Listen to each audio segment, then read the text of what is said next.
At least when there's an evil dictator, that human is going to die. But for an AI, there would be no death. It would live forever, and then you'd have an immortal dictator from which we can never escape.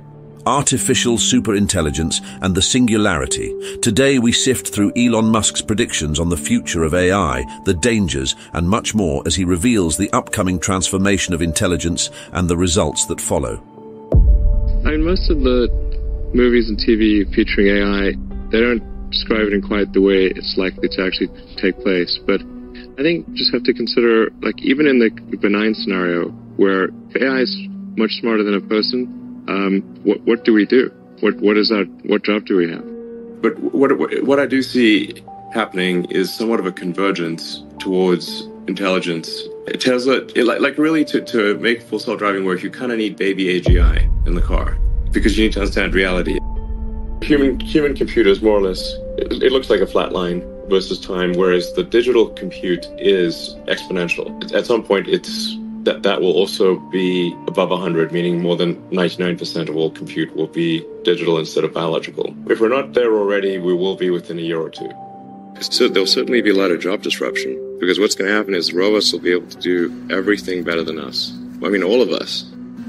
Everything will be automatic. I mean, there'll be household robots that you can fully talk to as though they're people that can help you around the house or be a companion or whatever the case may be. There will be humanoid robots throughout, factories, and cars will also be all automatic. And anything that where intelligence can be applied, even modest intelligence, will be automated. So, like you say, like 10, 20 years from now. So, over time, I think we'll probably see a closer merger of biological intelligence and digital intelligence. And it's mostly about the bandwidth, the speed of the connection between your brain and the digital extension of yourself, particularly output. The computer can communicate at 1 trillion bits per second, but your thumb can maybe do, 10 bits per second or 100 if you're being generous. So some high bandwidth interface to the brain, I think, will be something that helps achieve a symbiosis between human and machine intelligence and maybe solves the control problem and the usefulness problem.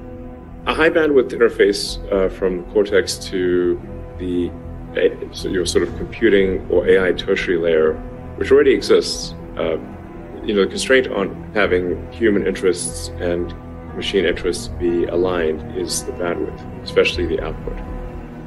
With the Neuralink, you can increase that by 1 million, probably. I mean, this is obviously in a relatively benign scenario, because there's a question of not just, let's say it's a benign scenario. How do we even appreciate or understand what the computer's doing? How do we go along for the ride? And if we have a brain-machine interface that's 1 million times faster, then we're more like we'll go along for the ride a lot better. This is extremely important. The danger of AI is much greater than the danger of nuclear warheads by a lot. And nobody would suggest that we allow anyone to just build nuclear warheads if they want. That would be insane. And mark my words, AI is far more dangerous than nukes. Far. So why do we have no regulatory oversight? This is insane. Well, I think we are seeing the most disruptive force in history here, where we will have for the first time something that is smarter than the smartest human. And it's hard to say exactly what that moment is, but there will come a point where no job is needed. You can have a job if you want to have a job for sort of personal satisfaction, but the AI will be able to do everything. One of the challenges in the future will be, how do we find meaning in life? If you have a magic genie that can do everything you want. When there's new technology, it tends to usually follow an S-curve. In this case, we're going to be on the exponential portion of the S-curve for a long time. And you'll be able to ask for anything. We won't have universal basic income. We'll have universal high income. So in some sense, it'll be somewhat of a leveler or an equalizer, because really, I think everyone will have access to this magic genie. And you'll be able to ask any question. It'll certainly be good for education. It'll be the best tutor and the most patient tutor. And there will be no shortage of goods and services. It will be an age of abundance. I think there's also perhaps companionship, which may seem odd, because how can the computer really be your friend? But if you have an AI that has memory, and remembers all of your interactions, and has read you're going to say, like, give it permission to read everything you've ever done. So it really will know you better than anyone, perhaps even yourself.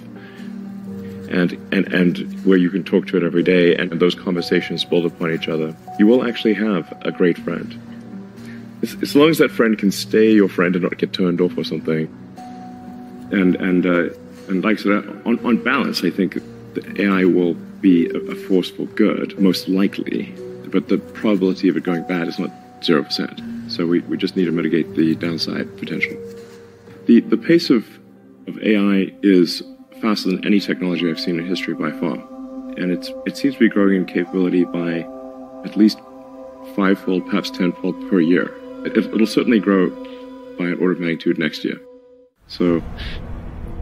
And government isn't used to moving at that speed. But I think even if there are not firm regulations, even if there isn't an enforcement capability, simply having insight and being able to highlight concerns to the public will be very powerful.